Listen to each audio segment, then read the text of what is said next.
자, 우리가 지난주에 이제 6월절에 대한 사건을 살펴보았습니다. 6월절 사건은 이 고센 땅에 살고 있던 이스라엘 백성들, 특별히 대문 앞에 문설주와 임방에 피를 발랐던 이스라엘 자손들에게는 기쁨의 사건이요, 복음이었습니다. 그러나 반대로 다른 이집트인들, 애굽인들에게는 그것은 재앙의 사건이었습니다. 그럼 우리는 어떻게 생각할 수 있냐면은 하나님이 아예 애굽을 이렇게 멸망시키기로 작정하고 그런 6월절 사건을 벌이고 또 6월절 사건 이전에 열재앙을 내려줬느냐 하느냐 하는 것입니다.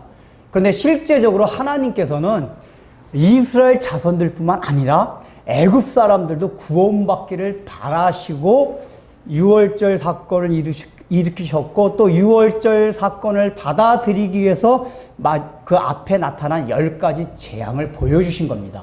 그러니까 10가지 재앙이라는 건 사실은 6월절 사건, 구원의 사건을 받아들이게 하기 위해서 하나님이 일부러 작정하신 사건들이에요.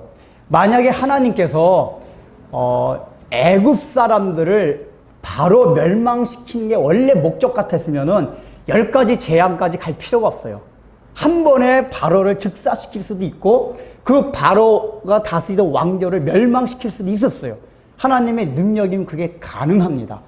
그럼에도 불구하고 하나님께서는 오늘 본문에 읽은 나일강이 피가 되는 그 재앙서부터 시작해서 마지막 10번째 집안에 있는 모든 장자들, 첫 새끼들이 죽는 장자의 죽음을 맞이하는 재앙까지 순차적으로 점차적으로 그 재앙을 보여주셨습니다. 바로 이것은 하나님의 원래 목적이 애굽 자체를 멸망시키기 위함이 아니라 이스라엘 백성들뿐만 아니라 애굽 사람들도 구원 얻기를 여호와 하나님의 이름을 그들에게 알려주심으로써 그들도 구원받기를 바라는 마음에서 열재앙을 하신 것입니다. 그래서 우리가 이 열재앙을 통해 가지고 무엇을 살펴봐야 되냐면은 하나님이 단순하게 재앙을 내려주셨다 이것이 아니라 이 열재앙을 통해서도 바로가 계속 완강하게 이스라엘 백성이 나가기를 하나님의 말씀에 순종하기를 거부했습니다. 이 거부하는 과정이 사실은 인류의 역사입니다. 또 우리의 심령 가운데 복음이 들어갈 때, 즉 6월절 사건이 올 때에 그 소식을 듣고도 받아들이지 아니하는 그 인간의 심령의 상태가 바로 10가지 재앙에 나타난 모습입니다. 그래 왔어요. 그러니까 하나님께서는 그 10가지 재앙을 통해서 사람의 복음을 반대하는 사람의 모습들을 하나씩 하나씩 보여주신 겁니다. 그러니까 이게 직접적으로는 이 열재앙은 뭐냐면 그 당시에 애굽인들이 우상으로 섬기고 있던 대상들이 있었습니다. 그러니까 대표적인 그 대상들을 하나님께서 하나씩 하나씩 심판하신 게 열재앙이에요. 그러니까 단순한 재앙이 아니라 그 애굽 사람들이 섬기는 우상들을 심판한 겁니다. 근데 그 심판하는 걸 통해서 뭘 가르쳐 주셨나? 너희가 믿고 따르는 애굽인들아 봐라. 너희가 그렇게 생명과 같이 여기던 그런 우상들이 아무것도 아니고 여호와 하나님만이 참 신이요 여호와 하나님이 너희들에게 행복을 줄 수 있는 참 평안을 가져다 줄 수 있는 신이다. 이거를 이제 가르쳐 주시려고 열재앙을 주신 겁니다. 여러분들이 이제 이 내용을 이렇게 전제로 딱 깔고 열재앙을 보시면 됩니다. 그래서 열재앙 하나하나를 보면서 과연 오늘날 우리들의 마음이 이 열재앙 하나하나에 담겨있는 바로의 마음 같지 아니한가를 살펴봐야 된다는 겁니다. 그래서 오늘은 이제 첫 번째로 그 10번째 재앙 가운데서 첫 번째 재앙을 살필 건데 재밌는 게 뭐냐면은 첫 번째 재앙서부터 마지막 재앙 이 순서를 가만히 체계적으로 살펴보면은 창조의 역순서로 돼 있어요. 창조의 역순서. 그러니까 지금 첫 번째부터 네 번째 재앙까지는 애굽인들과 바로가 자기의 신, 생명의 근원, 삶의 근원으로 여겼던 그걸 하나님께서 치십니다. 그 다음에 다섯 번째, 여섯 번째 재앙은 동물을 치십니다. 그 다음에 일곱 번째, 여덟 번째 식물을 치십니다. 그 마지막 아홉 번째는 흑암이 됩니다. 혼돈과 흑암의 상태가 됩니다. 그리고 마지막 10번째의 하나님께서 나타나셔가지고 모든 죽음에서 그들을 구원하시기 위한 작업, 재창조 작업, 6월절 사건을 열재앙 뒤에 버리십니다. 근데 여러분 창조 사건 보시면 창조 사건이 처음에 어땠었죠? 원래 흑암과 공허함이 있었어요. 그래서 하나님이 거기서 창조를 하기 시작합니다. 근데 뭐부터 창조하셨죠? 처음에 식물, 그 다음에 동물과 사람. 그리고 나서는 뭐 했어요? 마지막에 에덴 동산을 지으시고 거기서 하나님으로부터 나오는 풍요와 행복과 그것을 가지고 행복하게 살도록 만들어 놓으셨어요.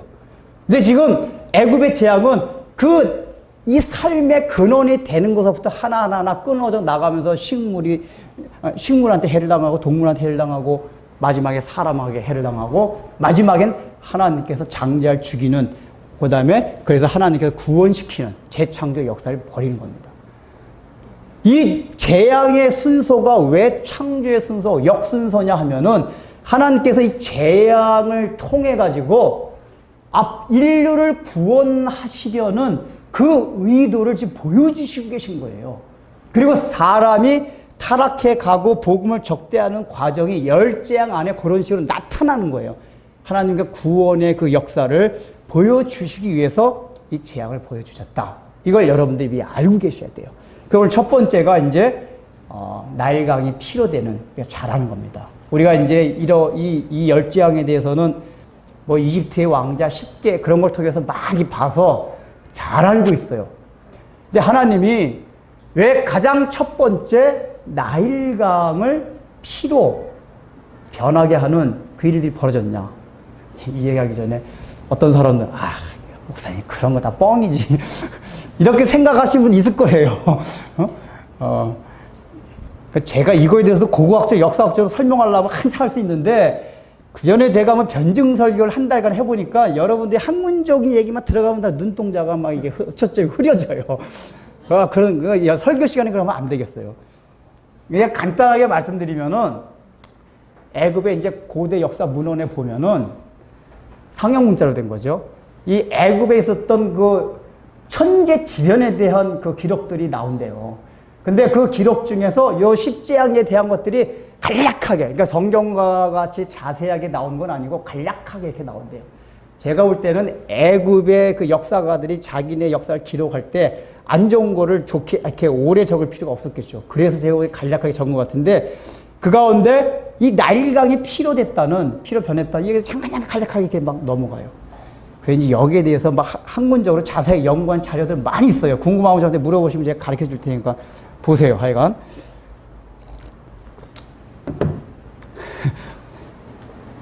어쨌든 이게 역사적으로 실제로 일어났던 사건이다 그 얘기예요. 말도 안 되는 것 같지만은. 근데 제가 지난번에 말씀드렸듯이 왜 그 당시에는 이렇게 이게 초자연적인 거란 말이에요. 물이 피가 되고 땅을 치니까 이루 변하고 개구리가 올라오고 메뚜기 떼가 올라오고 이런 게 다 초자연적인 건데 초자연적인 역사가 오늘날에는 안 일어나고 그때만 일어나는 거는 그 당시는 성경을 기록하기 위해서 특별히 설정한 역사의 무대였기 때문에 초자연적인 역사가 일어났다 하는 거 기억나시죠? 오늘날의 목사님이 그러고 여러분 아무리 기도해도 한강 피가 안 됩니다. 제가 말씀드렸죠. 왜 그래요? 자연 자체가 하나님이 창조하신 질서 영역, 하나님의 속성이 담겨 있는 거기 때문에 그 하나님의 속성을 파괴하는 일을 하나님께서 바라시질 않아요. 그래서 초자연적인 가능한 한 안 일어나요. 근데 중요한 거는 오늘날에도 초자연적인 이적이 일어나는 곳이 있어요. 어디냐? 선교지. 선교지도 문명국가, 유럽이나 미국 같은 문명국가가 아니라 저 아마존이나 아프리카 밀림 지역에 들어간 선교사들의 보고에 의하면은 그런 데선 초자연적인 역사들이 종종 일어납니다. 왜 그러세요? 거기는 성경도 없고 글도 모르고 그냥 식인종들 아무것도 모르는 사람이 살아가요. 그러니까 그 역사적인 배경으로 이 문화적인 사회적인 배경으로 따진다면은 성경이 없는 시대와 비슷한 그러한 게 이제 영역에서 살고 있는 거예요. 그 하나님이 그런 영역 안에서 잠깐 자연을 파괴하고 하나님의 속성이지만 질서를 그걸 잠깐 파괴하고 초자연적인 역사를 일으키세요. 그러나 우리가 살고 있는 문명사회에서는 그런 초자연적인 역사를 하나님께서 일으키시지 않습니다. 이 당시도 그래가지고 하나님의 특별한 섭리, 특별법에 의해서 이걸 펼치셨다 그 얘기예요. 자, 근데 왜 하나님이 그럼 첫 번째로 나일강의 물을 피로 만드셨냐 그 얘기입니다. 여기 지금 15절에 보면은 아침에 바로에게로 가서 보라 그가 물 있는 것으로 나오니라 라고 얘기 돼 있어요. 이게 무슨 내용이냐 하면은 바로 왕이 아침마다 일찍 일어나가지고 나일강가를 갔습니다. 왜 갔냐면 그 당시에 문화적인 배경 속에서 왕들은 항상 나일강에 가서 제의식, 제사를 드렸다, 제사. 누구한테? 나일강 신 하피라는 신한테 제사를 드렸습니다. 왜 아침 일찍, 매일 아침 일찍마다 가냐면은 특히 왕이 나일강 자체가 애굽 사람들의 생명의 젖줄이고 삶의 근원이었어요.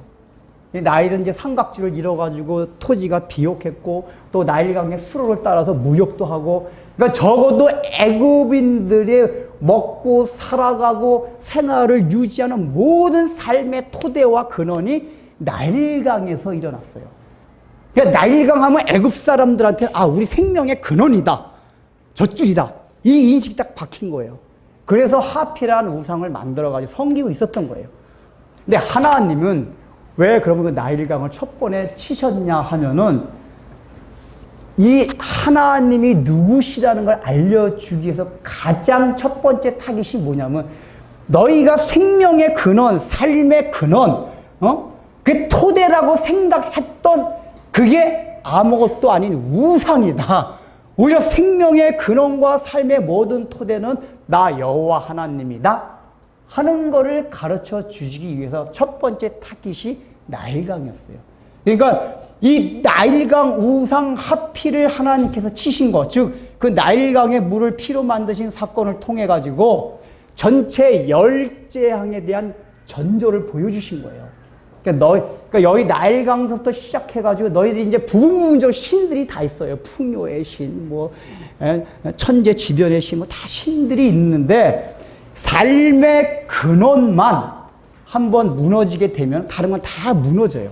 그러니까 너희가 삶의 근원과 그 토대가 하나님이라는 걸 알게 되면은 나머지 것들도 다 하나님으로부터 오는 것을 알아라 하는, 그러니까 전체 재앙의 그 첫째 재앙이 응축돼 있는 거고 또 나머지 열 재앙에 대한 상징적인 의미가 이 첫 재앙, 나일강의 물이 피가 되는 이 첫 재앙에 담겨 있다 그 얘기예요. 그래서 그 첫 재앙은 이걸 버리신 거예요. 근데 이제 이 버리는 과정을 보면은 재밌는 게 보십시오. 나일강이 피로 됐는데 이 바로 왕과 신하들이 어떤 행동을 취하냐면은 그 주변에 하수들을 팝니다. 그러니까 하나님께서 표면적으로 보이는 물만 피로 만드셨지 밑에 지하수는 피로 만드시지 않으셨다는 얘기예요. 이 얘기 뭔지 아세요? 그러니까 오히려 이 첫 번째 재앙에서는 애굽 사람들이 별로 큰 재앙이라고 여겨지질 않았어요. 그냥 나일강 피로 변한 거 보고 깜짝 어떻게 물이 피로 변할까? 하는 굉장히 신기함과 놀라움으로만 그 사건이 다가왔지 이 첫째 재앙의 사건이 자기들의 삶에서 직접적으로 어떤 큰 피해를 입히지 않았어요. 왜냐하면 막 지하수 파가지고 물을 파서 그러니까 좀 불편하긴 했지만은 지하수 같은 거 파가지고 물을 마셨단 말이에요. 이 얘기는 뭐냐? 하나님이 첫 번째 재앙서부터 애굽 사람들을 못 살게 굴게 하려는 게 원뜻이 아니었다 그 얘기예요. 피로 만드셔서 하나님이 누구시라는 걸 보여주시는 게 목적이었지 애굽 사람 자체를 치시거나 애굽 사람들 이놈 새끼들 하고서 그 사람들 단순하게 징계하기 위함이 첫 번째 목적이 아니었다 그 얘기예요. 그래서 하수를 파서라도 먹으라 그 얘기예요. 그러니까 이 바로의 반응인 거예요. 이게 바로가 백성들이나 신하들이나 자기야 파지 않았겠죠. 다 신하들이 팠겠죠. 다 백성들이 팠을 때지만은 본인이 직접 그런 불편함을 느끼지 않으니까 바로가 별 관심이 없다고 나와요. 여기 지금 보세요.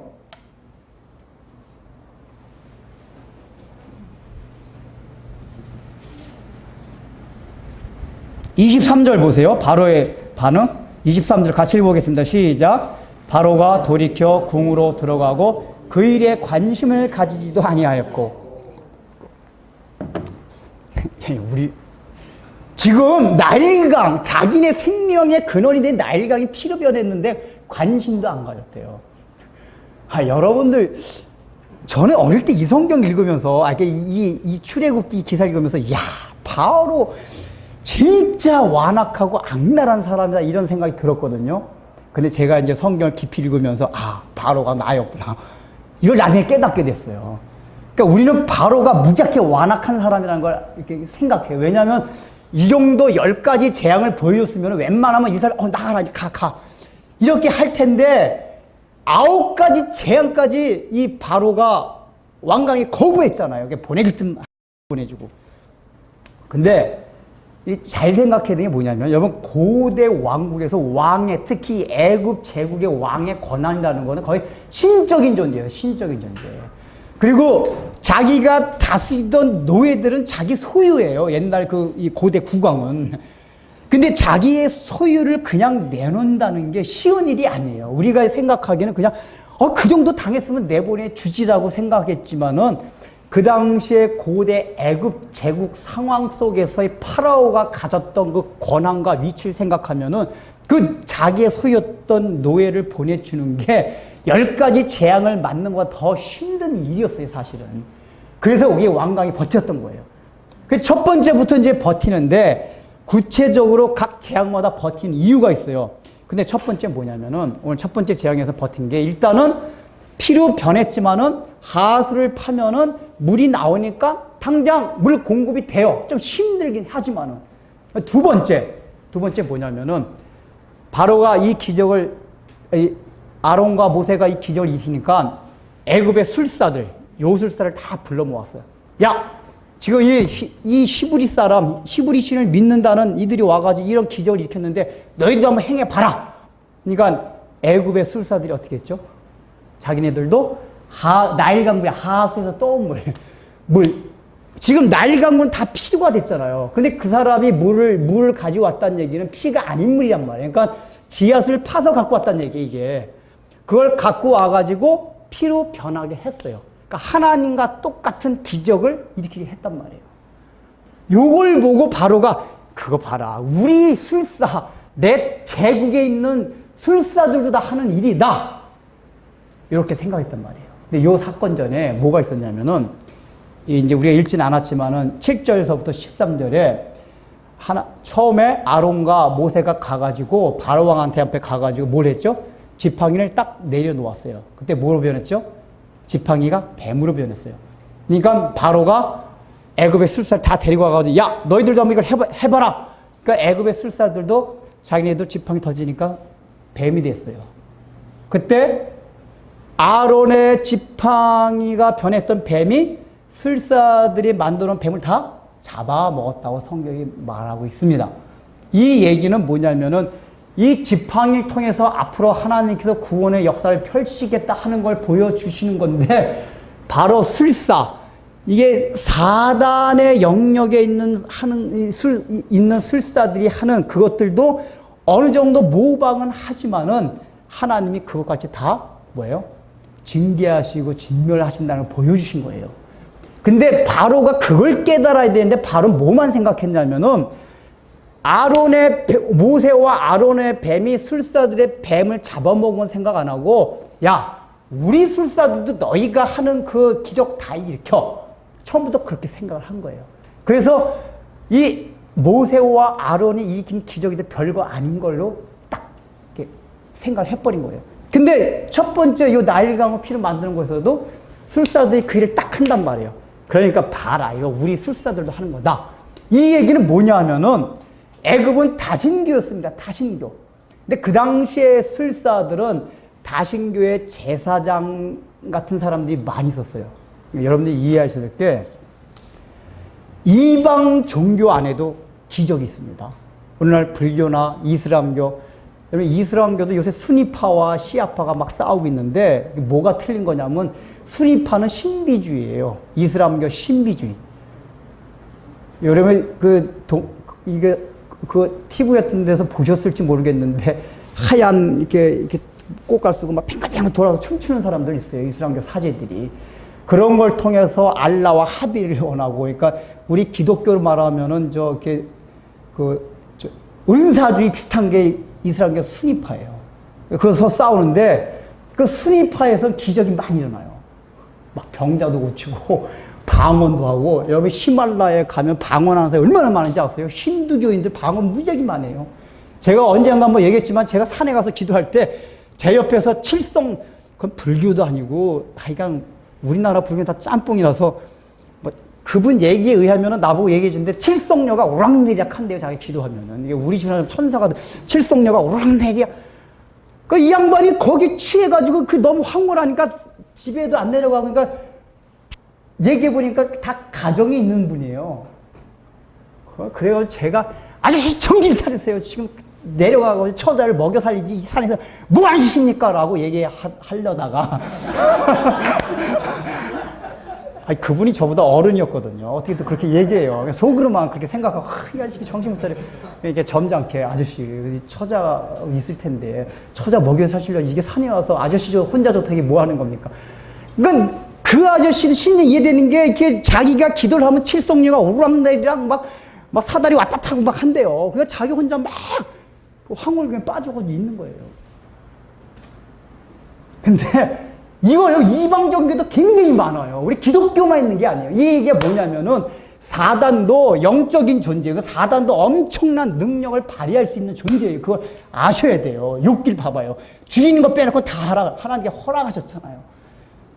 그걸 보여주시는 거예요. 이 술사들이 지금 이렇게 지팡이로 뱀을 만들고 나일강물 가지고 나일강물이 아니라 지하에서 떠오는 맑은 물 가지고 피로 만들게 하는 거는 사단도 하나님이 하신 일을 모방할 수 있다는 걸 하나님 보여주신 거예요. 그런 거 보고 나서 봐라. 우리가 대단한 존재다. 사단은 그것뿐입니까?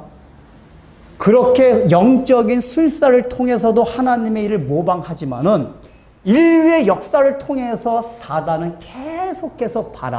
하나님의 힘이 아니고도 얼마든지 인간의 힘으로 하나님이 하신 그 일을 이룰 수 있다. 이거를 해온 게 인류의 역사예요. 그 첫 번째가 바벨탑 사건이란 말이에요. 막 싸꾸싸꾸 해가지고 하나님 앞에 도달하자. 그래서 사람은 뭐냐면은 과학을 통해서, 물질을 통해서, 권력을 통해서 그런 게 있으면은 하나님이 주시는 그거를 하나님 당신 아니고도 우리가 그걸 취할 수 있다. 이게 바로 다 술사들이 하는 마술이에요. 그러니까 고대 사회에서는 이렇게 술사들이 실제적으로 그 영적인 영역에서 기적을 했지만은 오늘날의 술사들이 누군지 아세요? 과학자들, 정치가들, 돈 많은 재벌가들. 이게 술사들이에요. 왜 그런지 아세요? 과학만능주의, 물질만능주의. 이게 여러분 이런 사고방식이 뭔지 아세요? 하나님 아니고도 우리는 물질을 통해서 이 과학을 통해서 다 하나님 당신이 하신 일을 할 수가 있습니다. 라고 얘기를 하는 거예요. 그러니까 바로 왕이 이것 때문에 더 기세가 등등해진 거 봐. 그거 너희들은 하나님 믿는다고 해서 그렇게 하지만 아니야. 우리는 내 힘으로도 돈 가지고도 과학의 힘 가지고도 얼마나 병도 낫고 잘 살고 이럴 수 있어. 라고 얘기를 한단 말이에요. 즉 현대의 술사를 통해서 오늘날 우리도 자꾸만 뭐냐면 세뇌다. 하나님 아니고 다른 걸 통해서 다 할 수 있다. 이걸 보여줍니다. 바로가 그것 때문에 더 완강의 관심도 없어. 관심을 가지지도 아니하였더라 라고 나온단 말이에요. 이건 고대 사회부터 지금까지 기독교를 받아들이지 아니하고 반대하는 사람들이 가졌던 입장의 이 사고방식이 굉장히 많아요. 고대 사회에서는 뭐예요? 다른 영적인 그런 종교적인 능력을 통해서 기독교에서 행하는 이적을 통일하게 베풀고 현대에 오면 올수록 그런 과학, 돈, 권력 이런 걸 통해서 하나님이 하신 일을 이룰 수 있다. 이렇게 술사들이 지금 마술을 피운다 그 얘기예요. 근데 중요한 건 여러분들 지금 원래 술사들이 마술을 피우려면 어떻게 해야지 좋으냐면은 하나님이 나일강을 피로 만들었으면 그 피를 원래 물로 돌려놔야 더 좋은 거 아니에요. 그래야지 자기네가 먹을 수 있잖아요.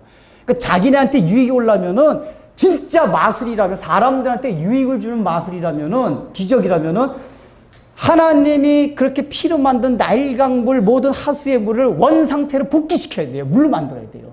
근데 이 사람들 마술 피는 거 보면 똑같이 하수물 기껏 힘들게 맑은 물 퍼와가지고 그걸 또 피로 만들어요.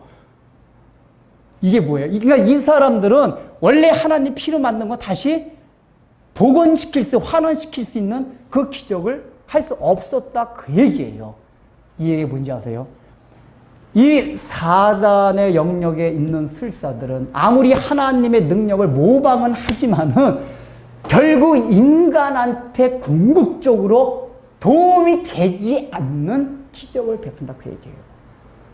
그게 아까 제가 말씀드린 영적으로, 첫 번째 영적으로, 아까 제가 산에 가서 칠성령 오르락내리락, 이 양반 뭐 하는 짓이에요, 그게. 산에 가서, 아니, 내려와서 열심히 일해가지고 처자식을 먹여 살려야지. 그게 하나님이 정상적인 삶에 있는 질서인데, 근데 자기는 그런 기적 본다고 해가지고 오히려 자기 삶에 오히려 불행을 초래하는 거예요.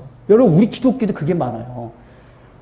오늘날엔 그런 게 적은데, 이제 기도원 옛날에 운동 많을 때는 기도원 가서 한번 열심히 기도하고 막 그러면 카타르시스를 느끼고, 주여, 주여 해가지고, 그 집은 엉망으로 만들어. 그런 사람들은 집은 엉망으로 만들었는데요. 막 그냥 애들 밥도 안 해주고, 그냥 남편 밥도 안 해주고, 나는 주의 일을 위해서 막 하나 기도한다 하고. 이러고, 그럼 남편과 그 자녀들 맨날 뭐가 돼요? 그 아내 혼자 기동 가가지고 막 열심히 하는 것 때문에 남편과 아내들은 거기서, 남편과 아내들이 아니라. 남편과 아이들은 막 밥 쫄쫄이 굶고 그냥 막 라면이나 끓여 먹고 막 이런단 말이에요. 생활에 질서가 없어져요. 오히려 원래 기독교 복음이 들어가면 그 가정에 평화가 와야 되고 질서가 잡혀야 되고 그래야 되는데 거꾸로 되는 거란 말이에요. 그러니까 옛날에 그런 운동 중에서 비성경적인 운동이 굉장히 많았어요. 그 영적인 운동이라는 것 중에. 그런 거 통해가지고. 그게 우리 유익을 준다고 생각하고 하지만은 실제적으로는 우리의 삶에 유익을 주지 못했단 말이에요. 행복을 주지 못했어요. 영적인 것뿐만이 아닙니다. 아까 말한 과학. 오늘날의 술사들이 과학자가 됐어요. 오늘날의 과학이 얼마나 발달됩니까? 의학, 모든 게 다 발달돼요. 여러분 잘 생각해야 돼요. 과학의 발달이 분명히 우리에게 편리함을 갖다 줘요. 편리함을. 갖다 주는데, 궁극적으로 과학이 발전돼가지고, 인해가지고, 인류가 행복을 갖지 못해요. 여러분, 과학이 지금 발전돼가지고 나타난 현상이 뭐죠? 환경오염이에요, 환경오염. 그러니까 과학의 발전이라는 건 어떻게 보면 인간의 탐욕을 자꾸만 부추겨요. 그래가지고 자꾸 이제 환경을 오염시킨 걸 통해서 환경 오염은 결국 우리에게 재앙으로 다가와요, 재앙으로. 이게 과학자들이 생각하고 있는 거예요, 지금. 여러분들, 에이즈 바이러스가 있습니다. 에이즈 바이러스가 원래는 이렇게 에이즈를 발병시키는 그게 아니었었대요. 아프리카에 있는 원숭이들한테 기생하는 그냥 이렇게 균자였다는 거예요. 그 원숭이는 그 발병도 일으키지 않고. 근데 그게 어느 날부터 사람한테 옮겨와가지고 특히 사람한테는 그냥 있는 게 아니라 발병을 시켜서 에이즈라는 병을 일으키겠단 말이에요. 근데 과학자들이 연구를 한참 했더니 100% 이거라고 하진 않지만은 추론이 뭐냐? 유전자의 변형이 생겼다. 사람 유전자의 변형. 그 바이러스도 돌연변을 일으키고 사람 유전자의 돌연변을 일으키고. 근데 이런 이유가 뭐냐면 여러 가지 환경적인 요인, 음식의 요인. 그러니까 지금 유전공학이나 분자생물학이 발달돼가지고 막 음식을 크게 만들고 막 좋게 되는데 이런 걸 계속 먹는 게 인류에게 좋은 게 아니에요, 사실은. 여러분, 스마트폰, IT 발달돼가 얼마나 편리합니까, 이게? 근데 여러분, 이게 편리하긴 한데, 이거로 인한 해악이 얼마나 많은지 아세요? 그래서 이 IT가. 요즘 아이들. 옛날에 스마트폰 없었던 시대, 휴대폰도 없었던 시대, 우리들은 기억이 나요? 삐삐도 없었어요. 어디 약속을 하고 가려면은 반드시 지켜요. 왜냐, 이게 도중에 전화할 수가 없어요. 반드시 가야 돼요. 그러니까 약속을 철저하게 지키고, 또, 이렇게 조급하지가 않아요. 요즘은 조금 빨리 전화, 너 왜 안 와? 그러니까 요즘 사람들 조급해요. 뭐 견디질 못해요. 리모컨이 있어가지고 저도 그러는데 TV 보다가 그냥 수시로 탁 막 이게 사람들이 참을성이 없어진다는 얘기예요. 이게 좀 이렇게 마음에 안 드는 게 나와도 옛날에 귀찮아가지고 누워있다가 그래서 좀 보다가 정 마음에 안 들면 가서 이렇게 채널 돌려가지고 이랬는데 지금은 그냥 보는 즉시 탁 편리하긴 해요. 누워서 돌려. 근데 인간의 조급성만 키워놔요. 조급성. 전 재밌는 게 헬스클럽, 10층에 있는 헬스클럽을 운동하러 가려고 엘리베이터를 타요. 그냥 10층 오르락내락 한 번 하고 운동해야 될 텐데. 그러니까 이게 이제 예를 들면 한도 끝도 없는데 우리 과학이라는 게 굉장히 인류를 편리하긴 하지만은 행복하게 하지 않아요. 이거 잘 명심해야 돼요. 돈도 마찬가지. 그러니까 적어도 이 술사들이 요술 피워서 했던 모든 것들, 영적인 일이 아니더라도 그런 것들이 우리를 통해서 진정으로 하나님의 능력, 그러니까 여기서 지금 나일강을 피로 만들었다는 건 뭐죠? 원래 모든 생명과 삶의 근원은 하나님께로부터 온다 그 얘기예요. 하나님께로부터 오는 그 공급원을 받아야지만 인간은 행복해질 수 있고 샬롬의 평화를 누릴 수 있다 그겁니다. 술사들이 기적을 베푸는 그런 거 가지고 안 돼요. 우리가 쏟고 있는 거예요. 이 바로같이. 여러분이 바로가 이런 놈이 다 있나 하겠지만 우리가 그런 놈이란 말이에요. 왜요? 야, 오늘날 과학이 얼마나 발달되냐. 의술이 얼마나 발달되냐. 의술이 발달될수록 정신병자 점점 많아. 그러니까 사람들이 더 불안해져, 요즘은. 왜 이렇게 그런지. 옛날엔 덜 불안했어요. 암보험도 안 들고. 그런 것도 없었는데 덜 불안했는데, 사람이 점점점 불안해져. 여러분들, 이 술사가 보여주는 기적은 그냥 나도 인간도 이렇게 할 수 있다는 거 보여주는 거 외에는 아무것도 없어요. 인간이 이렇게 대단하다. 봐라, 인간이 능력이 이렇게 위대하다. 이거 보여주는 거 이외에는 정말 우리 인간이 에덴 동산에 누렸던 그 행복, 샬롬의 평화, 이거를 누릴 수 있도록 우리에게 갖다 주지 않는다. 그 얘기예요. 이걸 아시잖아요. 그냥 그거는 물 가지고 피로 만드는 재앙을 더하는 거예요. 얘네들 재앙을 하나 더, 기적을 베푼다고 하면서 백성들한테 그 고통을 경감시켜주는 게 아니라 재앙을 하나 더 붙여줘요. 기껏 파놓은 물 가지고 피를 더 만들어요. 나중에 이제 이 애굽의 술사들이 어디까지 하나님의 기적을 모방하냐면은 두 번째 재앙, 개구리 재앙까지 해요. 근데 개구리 재앙 때도 똑같아요. 개구리가 많아져가지고 이게 개구리를 없애야 되는데 이 친구들이 기적을 바로 가가지고 너희들이 해봐라 그러니까 개구리가 더 많아지는 기적을 해요. 똑같이. 지금 개구리가 많아가지고 지금 막 그래가지고 골치 아파 죽겠는데 더 많더라고요. 이게 술사들의 한계예요. 한계. 우리 하나님을 떠난 인간이 하는 방법, 인간의 능력과 인간이 가진 모든 위대한 힘을 가지고 하는 것들이 다의 한계를 가지고 있다 그 얘기예요.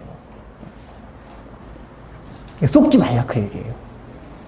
그래서 이 바로는 중요한 건 그것 때문에 완강하게 거부합니다. 관심도 갖지 않습니다. 오늘날에 왜 많은 사람들이 이 복음에 하나님이 사인을 계속 인류 역사 가운데 이런 사인을 계속 보내주십니다. 사람들아 너희들이 너의 힘으로 살아가는 게 아니다. 너희들은 너의 힘 때문에 살아가는 줄 알지만 고대 사회부터 마찬가지. 하나님이 이렇게 이런 걸 재앙이 아니라 사인을 보여주는 거예요. 하나님만이 참신이고 너희가 하나님을 믿고 영접해야만 된다. 이걸 가르쳐 주시는데 사람들은 계속 그거를 거부해와요.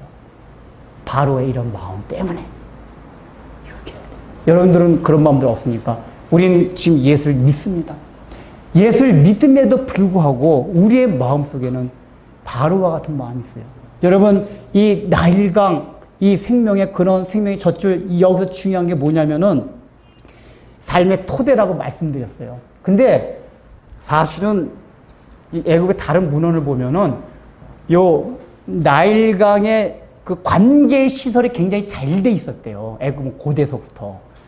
그러니까 나일강 지역에 홍수가 나면 조금 이렇게 막을 수 있도록 하고. 이게 다 언제 때 이루어졌냐. 그러니까 애굽의 역사에서 요셉이라고 딱 밝히진 않았는데 요셉 그 왕조 때 그 일이 많이 됐다는 거예요. 여러분 기억나시는 거 있죠? 요셉이 어떤 일 했죠? 충년, 풍년 그 바로왕의 꿈을 듣고 풍년 때 그걸 대비하기 위해서 창고를 많이 짓고 관계시설 많이 지었다고 했어요. 그게 뭐냐면 나일강 지역의 그런 관계수로 이거를 요셉 때다 한 거란 말이에요. 그러니까 사실은 이 나일강 유역에서 이들이 먹고 살아갈 수 있는 건 요셉의 은혜, 하나님의 은혜예요, 사실은. 근데 이 친구들이 그걸 모르고 이게 나일강 핫핏이 주는, 어디 듣도 보지 못한 핫핏이 주는 은혜로 알고 살았다, 그 얘기예요. 근데 하나님께 그걸 가시고, 너희들 모두 살아가면서 생명의 근원이라고 여겨지는 그거는 내가 주는 은혜다, 그 얘기예요. 근데 너희들은 왜 그걸 깨닫지 못하면서 살아가냐, 그 얘기예요. 여러분, 오늘날 보십시오. 우리의 가장 생명의 근원 되는 게 뭡니까? 공기. 그러니까 나일강 유역에 있는 건 돈 주고 안 사 먹어도 돼요. 나일강 유역에만 살고 있으면 자연적으로 그 백성들한테 은혜를 베풀어 줬던 게 나일강 유역이었어요. 그런 것처럼 오늘날도 여러분 돈 주고 사지 않아도 우리가 하나님의 은혜를 입으면서 생명의 근원이 되는 것들이 있어요. 뭔지 아세요? 공기 마시는 거, 날마다 태양빛을 받는 거, 이게 많은 물. 요즘 물도 사 먹긴 하지만 이런 거 보십시오. 여러분 아침에 눈 떠가지고 내가 숨을 쉬면서 주님 감사합니다. 나에게 이 숨을 쉴 수 있는 공기를 주셔서 감사합니다라고 감사기도 해본 적 있어요? 안 하죠. 그게 다 하나님으로부터 오는 은혜인데 우리는 그런 은혜를 망각하고 살아가요. 가장 중요한 생명의 근원 되는 거. 그러니까 뭐 부자 되고 이런 건 떠나서 우리가 가장 기본적인 삶을 영위해 나갈 수 있도록 한 모든 이제 생활 주변에 있는 환경들이 있어요. 공기나 태양이나 물과 같이. 이런 것이 다 누구부터 왔어요? 하나님이 주신 거고 하나님부터 공급되어지는 거란 말이에요. 근데 우리는 그런 거를 망각하고 살아요. 이 바로같이 망각하고 살아요. 그래서 하나님이 이런 걸 한 번씩 탁탁 적어준단 말이에요. 그냥 공기가 아니라 그냥 막 숨 못 쉬게 하는 거니까 이게 숨 쉬는 것만 해도 너무나 감사한 거였구나. 그런 일일 때 깨달으라, 그 얘기예요. 첫째 재앙을 여러분들 인류 역사 가운데도 주신 적이 있지만은 우리의 삶 가운데도 그걸 주신 때가 있단 말이에요. 가장 기본적인 삶을 영위하는 것 자체가 하나님의 은혜였구나. 이런 거를 여러분들 하나님이 여러분들의 삶을 통해 와서 깨닫게 어떤 사건을 주신 경우가 있어요. 근데 바로의 마음 같으면은 그걸 하나님이 주는데도 깨닫지 못해요. 관심이 없어요. 그런 경우가 많단 말이에요. 우리의 마음이 그렇진 않냐고 얘기해요. 여러분, 오늘 이 시간부터는 가장 중요한 그겁니다. 나일강에 하나님께서 이 나일강을 피로 만드심으로써 그 나일강의 하피 우상을 치신 걸, 그걸 통해서 너희가 이 땅에서 살아가는 가장 기본적인 근원이 되는 것들, 이게 다 나로부터 나가는 거다. 나의 은혜다. 이걸 알아라, 그 얘기예요. 여러분, 오늘 저녁서부터 이렇게 숨 쉬는 거, 아침에 나가서 이렇게 태양 받고 살아가는 거, 마음대로 물을 마실 수 있는 거, 이런 거 감사하면서 사십시오. 이 감사의 시작이 모든 다른 하나님의 은혜를 받아들이고 다른 악조건에도 감사할 수 있는 밑바탕이 돼요. 가장 기본적인 걸 감사할 때 다른 걸 감사할 수 있단 말이에요. 여기 지금 첫 번째 재앙이 뭐라고 그랬죠? 이게 기본이고 상징이라고 했어요. 그러니까 적어도 우리가 공기를 마시면서 주님 감사합니다. 그냥 나에게 아침에 일어나서 오늘 하루 생명을 주셨다는 게 너무 감사합니다.